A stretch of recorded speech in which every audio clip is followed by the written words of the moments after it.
ज्यादा घृणा आरएसएस फैलाती है, सबसे ज्यादा धर्म के नाम पर, संप्रदाय के नाम पर लोगों को लड़ाती है, केवल ये काम आरएसएस का है। मोदी के दिल में इस समय चापलूसी चल रही है कि किसी तरह से आरएसएस की कृपा उस पर बनी रहे, वो प्रधानमंत्री की सीट पर बैठा रहे। चैलेंज करके मोहन भागवत को कर रहा हूँ, पूरी आरएसएस को कर रहा हूँ, प्रधानमंत्री उसकी पूरी मंडली को कर रहा हूँ, देश की सेवा के लिए, देश के लिए कुर्बानी देने के लिए। एक उदाहरण बता दे, ये तो धन्यवाद सीजेआई साहब की मदद का कि उन्होंने मना कर दिया। आरएसएस ब्राह्मणवादी विचारधारा का जबरदस्त संगठन है। महिला की दुर्गति के लिए सबसे अगर जिम्मेदार कोई है तो वो ब्राह्मण धर्म है। मोदी की बात और कुत्ते की लात बिल्कुल बराबर। प्यारी सरकार है, इस सरकार में बैठे हुए लोग हत्यारे हैं। अगर ये जातिवाद नहीं मानते तो किसी अछूत को, किसी शूद्र को, किसी दलित को बनाओ आरएसएस का अध्यक्ष। है हिम्मत? लोगों के दिमाग में जाति और धर्म का भेदभाव जहर घोलना चाहते हो। क्या किया है आरएसएस ने देश की भलाई के लिए? एजुकेशन के क्षेत्र में क्या काम किया है? सोनम वांगचुक अगर ये उनके आदमी थे तो क्यों दिया पासपोर्ट तुमने? क्यों दिया तुमने वीजा बना के? और उसके बाद जिस समय लागू किया गया उसके बाद भी लगातार आरएसएस ने संविधान का विरोध किया। तिरंगे को कभी भी उन्होंने अपनाया नहीं। तो कहां से देशभक्त हैं वो लोग जो बाबा साहब डॉक्टर अंबेडकर की उन पुतला जलाते हैं? कहां से देशभक्त हैं वो लोग? संविधान को मानते नहीं है, कहां से है वो देशभक्त? तो देशभक्त नहीं है, लेकिन क्योंकि प्रधानमंत्री भी, वर्तमान प्रधानमंत्री भी कच्छाधारी है, इसलिए मानसिक गुलामी से पीड़ित होने के कारण 15 अगस्त पर भी आरएसएस की मतलब प्रशंसा कर रहा है। और आज भी अब तो ये सारी स्थिति है। तो ये ट्रेंड चलाया जा रहा है कि बकायदा बाबा साहेब ने कहा था कि जो आरएसएस है उनके अंदर किसी तरीके से कोई जातिवाद नहीं दिखाई देता। उसकी तारीफ की थी बाबा साहेब ने आरएसएस की। अगर आरएसएस के अंतर्गत जातिवाद नहीं है तो शुरू से लेकर अब तक केवल एक व्यक्ति जिसे हम राजेंद्र कुमार या रज्जू भैया के नाम से जानते हैं, उनके अलावा, वो भी ठाकुर यानी क्षत्रिय समाज से थे, इनके अलावा तमाम जो चीफ हुए हैं वो ब्राह्मण हुए हैं। अगर ये जातिवाद नहीं मानता है तो किसी अछूत को, किसी शूद्र को, किसी दलित को बनाओ आरएसएस का अध्यक्ष। है हिम्मत? नहीं बना सकते ना, क्योंकि ब्राह्मणों की संस्था है, वो हिंदुओं की भी नहीं है, ब्राह्मणों की संस्था है। तो इस देश में सबसे ज्यादा जातिवाद आरएसएस मानती है, सबसे ज्यादा घृणा आरएसएस फैलाती है, सबसे ज्यादा जो धर्म के नाम पर, संप्रदाय के नाम पर लोगों को लड़ाती है, वो केवल और केवल ये काम आरएसएस का है। ये बाकी सारे टूल्स हैं, प्रधानमंत्री और ये जितने भी लोग हैं टूल्स का काम करते हैं, इंस्ट्रूमेंट है और कुछ नहीं है, चेहरा है बस केवल। लेकिन लगातार ये जो ट्रेंड चलाया जा रहा है कि महात्मा गांधी ने कहा था कि जिस तरीके से सभी तमाम जातियों को एक साथ आरएसएस लेकर चलता है ये बहुत खूब है, और अब तो बाकायदा बाबा साहेब का नाम जोड़ दिया जा रहा है। तो अगर ये सब इनको लेकर चलते हैं कि महात्मा गांधी की बात को मानते हैं, ये सारे के सारे जो बात कर रहे हैं, तो महात्मा गांधी की जो हत्या की गोड से, फिर उसे क्यों मानते हैं आरएसएस के लोग? ये हिंदुवादी संगठनों के लोग उसको क्यों मानते हैं? गोडसे को, गोडसे ने तो हत्या की। और ये भी सही है कि उसके हत्या के पीछे कहीं ना कहीं आरएसएस की विचारधारा का ही काम है, इसीलिए तो गांधी की हत्या की गई। और अभी जो फिल्म बनाई गई है, आप देख रहे होंगे, वो जो एक फिल्म बंगाल फाइल के नाम से आई है, क्या है वो बंगाल फाइल? भाई जिस समय बंगाल फाइल की बात करें उस समय गांधी वहां पर जो है नवाखाली वगैरह में जब झगड़े हो रहे तो वहां अब वहीं उसके शांति हो, किसी तरह के झगड़े ना हो, उसी के लिए तो वहां पर थे ना, कलकत्ता में थे। और आप जो है उसके ऊपर फिल्म बना के इस देश का आज की तारीख में माहौल खराब करना चाहते हो। लोगों के दिमाग में जाति और धर्म का भेदभाव जहर घोलना चाहते हो। मुस्लिमों के प्रति घृणा आप फैला रहे हो, मुस्लिमों के प्रति, ईसाइयों के प्रति, दलितों के प्रति, ओबीसी के प्रति जो नफरत फैलाई जा रही है, कौन फैला रहा है इसे? इसका केवल और केवल एक ही संस्था है जो फैला रही है, वो आरएसएस। लेकिन सर और वो तो कहते हैं सब हिंदू व सब एक है, सबका डीएनए एक है। डीएनए भैया उनका एक होगा, और वो डीएनए जहां तक मेरी जानकारी है टेस्ट भी हुआ है, वो विदेशी डीएनए है, सब जानते हैं इस बात को। तो विदेशी डीएनए है, वो जो काम कर रहे हैं एक वर्ण के लिए काम कर रहे हैं, एक व्यवस्था के लिए काम कर रहे हैं, देश की भलाई के लिए काम नहीं कर रहे। लेकिन आरएसएस 100 वर्षगांठ का जश्न मना रही है और ये जश्न 1 साल तक चलाने वाली है। 1 साल का मैं कह रहा हूँ, 50 साल तक चलाओ, उसमें क्या दिक्कत है? बस देश का पैसा लूट रखा अंधाधुंध। सो पैसा लूट के आप जो पैसा खर्च होना है करो खर्च, उसमें मनाने में क्या दिक्कत है? इस देश का प्रधानमंत्री भी अपने ऊपर, अपने प्रचार पर प्रतिदिन 43 करोड़ रुपए खर्च करता है। बात प्रोग्राम बनाने की नहीं है, देश की भलाई के लिए क्या कर रहे हो? क्या किया है आरएसएस ने देश की भलाई के लिए? एजुकेशन के क्षेत्र में क्या काम किया है? जो एजुकेशन, न्यू एजुकेशन पॉलिसी बनी है, उसे आप नागपुर एजुकेशन पॉलिसी कह सकते हो, कैसे तो सरकार है कि न्यू एजुकेशन पॉलिसी 2020 है, या उसे कह सकते हो सही माने में कि नो एजुकेशन पॉलिसी, यही है ना। तो आपने शिक्षा के क्षेत्र में क्या काम किया? आपने लोगों को रोजगार देने के क्षेत्र में क्या काम किया? आपने उसके क्षेत्र में जो मेडिकल फैसिलिटी मिले उसके क्षेत्र में क्या काम किया? देश में सौहार्द बनाए रखने के लिए क्या काम किया। हर जगह नफरत, हर जगह घृणा, द्वेष भाव जो फैला रही है आरएसएस फैला रही है। आपने सर प्रतिज्ञा ली है लोगों के बीच में, आपने क्यों प्रतिज्ञा आज ली है? मैं तो इससे पहले बहुत पहले ही प्रतिज्ञा ले चुका था। मैं तो पहले से ही बुद्धिस्ट हूं, लेकिन एक प्रोग्राम हो रहा है, इन प्रतिज्ञाओं को आप जितनी बार लोगे, जितनी बार दोहराओगे, आपके अंदर से डर निकलेगा, आपके अंदर एक विश्वास, आत्मविश्वास पैदा होगा, आपके अंदर सद्धम पर चलने का एक शक्ति जो है वो आपको मिलेगी। इसलिए मैंने भी प्रतिज्ञा ली है। जो सही रास्ते पे चल रहे हैं यूनिवर्सिटीज में पढ़ाया जा रहा है सर, यहाँ देश की यूनिवर्सिटी में बच्चे जो हैं वो संघ परिचालक बन रहे हैं। ये मैं सारी चीजें देख रहा हूँ। ये सब कुछ समाज दिल्ली यूनिवर्सिटी में भी आरएसएस शाखाएं लग रही हैं, और जिस तरह से शिक्षा के सिलेबस को यहाँ बदला जा रहा है, आरएसएस की विचारधारा को उसमें जगह दी जा रही है, उसमें अंदर रखा जा रहा है, ये सारी चीजें हैं सब कुछ।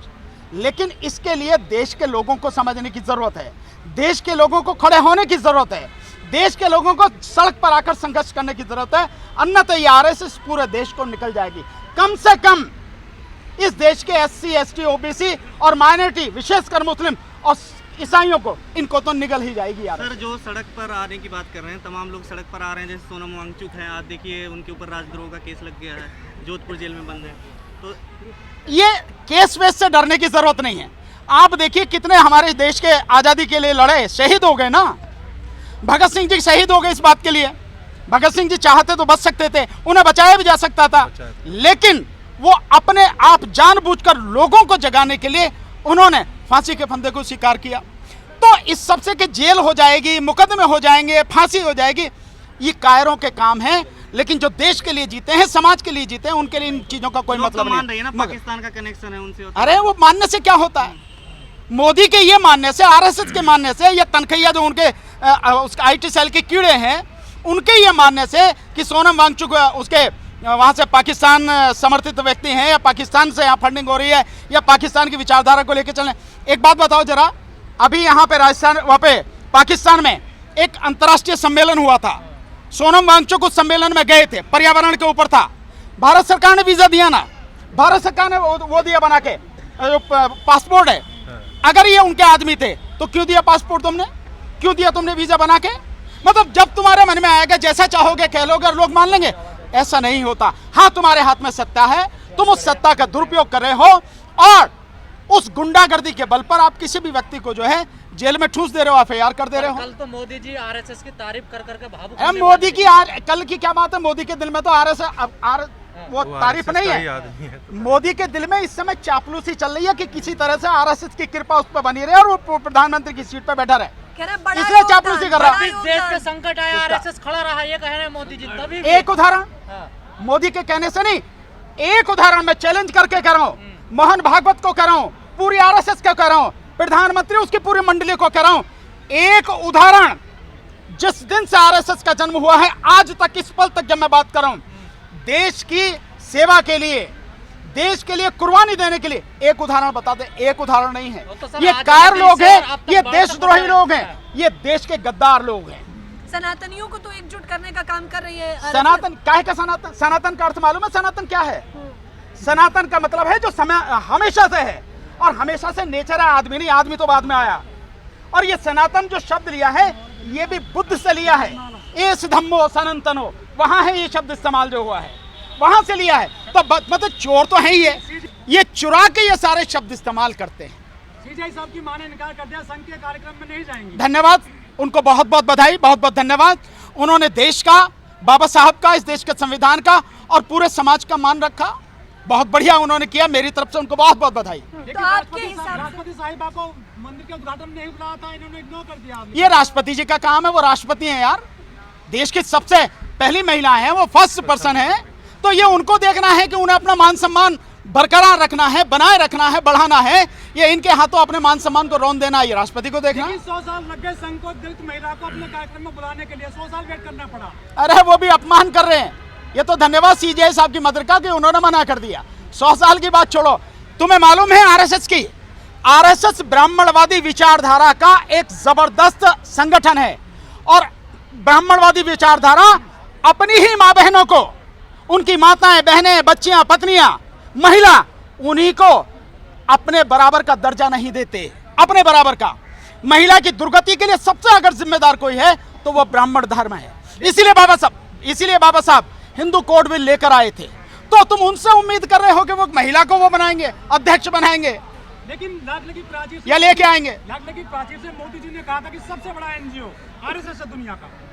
मोदी की बात, और फिर कह रहा हूं, मोदी की बात और कुत्ते की लात बिल्कुल बराबर है। सर अमेरिकी झूठ के अलावा कुछ नहीं बोलता वो। भागवत अमेरिकी टैरिफ पर कह रहे हैं जिस तरीके से आत्मनिर्भर बनना होगा, मोदी जी भी कह रहे हैं आत्मनिर्भर बनना होगा। ये आत्मनिर्भर का ये आत्मनिर्भर नहीं है।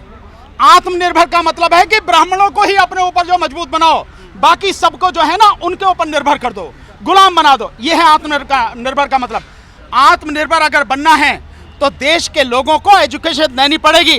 जो दूर दराज के इलाके में बैठे हैं उन लोगों को भी जाति, धर्म और क्षेत्र की सारी सीमाओं को तोड़कर हर किसी को बेस्ट एजुकेशन देनी पड़ेगी और कंपलसरी देनी पड़ेगी, हर किसी को देनी पड़ेगी एजुकेशन। इसी से देश या दुनिया या कोई भी समाज आगे बढ़ता, व्यक्ति आगे बढ़ता। तो एजुकेशन का तो बेड़ा गर्क कर दिया तुमने। वो तो मेन एजुकेशन खत्म करते जा रहे हैं। में शाखा लग रही है सर। हाँ वो तो मुझे भी मालूम है, मुझे क्या बता रहे हो। जेएनयू में भी लग रही, डीयू में भी लग रही आरएसएस की शाखा। सर आज आरएसएस की तो चर्चा हो रही है देश भर में और हम लोग भी कर रहे हैं, लेकिन उसके साथ अरे यार, एक संगठन और बना हुआ था समता सैनिक दल, उसकी चर्चा कोई नहीं करता। ये समता सैनिक दल वालों से पूछना एक बात रही, आरएसएस की बात। उनके पास अंधाधुंध पैसा है, देश को लूटा हुआ। उनके पास में जो है प्रचार माध्यम है, गुलाम मीडिया है उनके पास में। तुम्हारे लिए नहीं कह रहा, तुम तो आजादी मीडिया हो। जो गुलाम गोदी मीडिया है वो है उनके पास में, और उनका तनख्वाह आईटी सेल के कीड़े हैं जो चारों तरफ फैलाते हैं। तो उनके पास ये सब कुछ है, इसलिए प्रचार हो रहा, नहीं तो प्रचार का कोई मतलब नहीं। पर अच्छा की जीत का जश्न मन रहा है पूरे देश में। अभी तो मनाया ना, देखा भाई। आज के दिन सम्राट अशोक ने धम्म की दीक्षा ली। आज के दिन ही धम्म विजयदशमी के रूप में जो मनाया जाता, बाबा साहब डॉक्टर अंबेडकर ने 1956 में 14 अक्टूबर को धम्म दीक्षा ली। और इस देश में 2500 साल बाद बाबा साहब ने बौद्ध धर्म की एक ज्योति जगाई। तो ये हमारे लिए तो इससे ज्यादा और क्या होगी भाई? बुराई पर अच्छाई की विजय, इससे ज्यादा क्या होगा? सर हिंदू राष्ट्र बताया, प्राचीन हिंदू राष्ट्र कह रहे हैं भागवत जी इसको। ओ बावड़े से ये पूछो कि हिंदू तो तुम अब बने हो आके, पहले तो तुम ब्राह्मण थे, ब्राह्मण धर्म की बात करते थे। उसके बाद में तुम वैदिक धर्म कहने लगे अपने आप को। उसके बाद में तुम जो हिंदू कहने लगे अब, और अब तुमने सनातनी कहना शुरू किया, जिसका अर्थ तुम्हें मालूम नहीं है। किसको बहका रहे हो कि तुम्हारे कहने से सब कुछ हो जाएगा? हम जानते हैं कौन क्या है। सर वांगचुक साहब को गर्म भूमि में डाल दिया, क्या ये स्लो डेथ की जा रही है वांगचुक साहब? देखिए कुछ भी हो सकता है, ये हत्यारी सरकार है। इस सरकार में बैठे हुए लोग हत्यारे हैं। लोगों की जिंदगी से कोई लेना देना नहीं है, लोग इस जिंदगी से खिलवाड़ करते हैं। कुछ भी हो सकता है, और मैं समझता हूं अगर ऐसा होगा तो इस सरकार को बहुत भारी पड़ेगा। और मैं आपके सामने चैनल पे कह रहा हूं कि सोनम वांगचुक के खिलाफ जो इन्होंने एनएसए लगाया, जो ये काम किया है, ये गैर संवैधानिक, गैर कानूनी जो काम किया है, ये काम इनका इस सरकार के, मोदी सरकार के ताबूत में एक बहुत मजबूत कील साबित होगी। सुप्रीम कोर्ट संज्ञान लेता क्यों नहीं सर? लेना चाहिए, बस कह रहा हूं। मैं भी कह रहा हूं भैया, सुप्रीम कोर्ट सीजेआई साहब से मैं कह रहा हूं, सभी जजों से कह रहा हूं, भाई लोकतंत्र की हत्या हो रही है। आजादी, जो बोलने की आजादी है, संघर्ष करने की आजादी है, अनशन करने की आजादी है, उसे छीना जा रहा है। एक व्यक्ति सोनम वांगचुक, जिसने वहां भारतीय सेना जो ठंड में उसको दिक्कत होती थी, उसके लिए सोलर, बाकायदा उसने सोलर सिस्टम के माध्यम से, सोलर एनर्जी के माध्यम से गर्म टेंट बनाए जिसमें सेना हमारी जो है आराम से रह सके। उस व्यक्ति ने कि पानी की समस्या के समाधान करने के लिए वहां पर बर्के फाड़ ग्लेशियर वो बनाए। उस व्यक्ति ने वैज्ञानिक सोच वहां पर सब में डेवलप की है। वो व्यक्ति कानूनी तरीके से लड़ रहा है, संवैधानिक तरीके से लड़ रहा है, और उसके खिलाफ ये काम किया जा रहा है। इससे ज्यादा सरकार के लिए डूब मरने वाली भी क्या बात? तो सड़क क्या किसी के बाप की है क्या? संविधान ने अधिकार दिया है मुझे आंदोलन करने का, संघर्ष करने का। सरकार गलत कर रही है तो उसके खिलाफ बोलने का। और सरकार तो, मोदी को तो शर्म आनी चाहिए, लेकिन शर्मदार होता तो आती, उसे शर्म तो आती नहीं है। मोदी ने क्या वादा किया था? सोनम वांगचुक से क्या वादा किया? मोदी ने वहां के जो लोग हैं, लद्दाख के लोगों से क्या वादा किया? उनसे वादा किया कि बाकायदा उन्हें राज्य का दर्जा देंगे, यही किया ना। उन्हें कहा कि 6ठी अनुसूची जो संविधान की उसे लागू करेंगे। किया क्या? ये तो मांग रहे वो लोग, तो क्या गलत कर रहे हैं वो लोग? आप लोग क्या करने वाले हैं आगे इसके बारे में? करेंगे हम लोग। कल जो है एक प्रेस कॉन्फ्रेंस कर रहे हैं इसके विरोध में। आप सब मीडिया वाले साथी, और मैं आपको कहूँगा आपके जितने साथी हैं उन सबको बुलाइए, सबको आप मेरे घर पर, जहाँ मैं हमेशा करता हूँ प्रेस कॉन्फ्रेंस, कल 1 बजे, मैंने 12 बजे का समय दिया था लेकिन थोड़ा सा चेंज कर रहे हैं। कल 1 बजे आप आइए वहां पर, प्रेस कॉन्फ्रेंस करेंगे और इसके विरोध में ये संघर्ष की शुरुआत करेंगे, देखेंगे क्या होगा। सोनम वांगचुक जी को रिहा करो, रिहा सोनम वांगचुक जी को रिहा करो। कितना बड़ा विवाद हो गया था, क्या मैं समझा नहीं? पिछली बार जब यहीं पर कार्यक्रम किया गया था 22 प्रतिज्ञाओं का, तो बहुत बड़ा विवाद हुआ था। तो क्या लग रहा है अब फिर से वही कार्यक्रम दोहराया गया है? मैं खड़ा हूं ना, सरकार को चैलेंज कर रहा हूं और जितने भी बाकी लोग हैं उनको भी चैलेंज कर रहा हूं। हमने 22 प्रतिज्ञा लिए हैं, अगर दम है तो इसका विरोध करके दिखाओ, हम जवाब देंगे उसका। नेशनल दस्तक की आपसे गुजारिश है कि अगर इसको बचाना चाहते हैं तो नेशनल दस्तक को सब्सक्राइब करने के लिए रेड कलर के सब्सक्राइब बटन को दबाएं, फिर बेल आइकन की घंटी दबाएं। नेशनल दस्तक को बचाने के लिए बहुत जरूरी है कि हर खबर को शेयर करें, लाइक करें, कमेंट जरूर करें।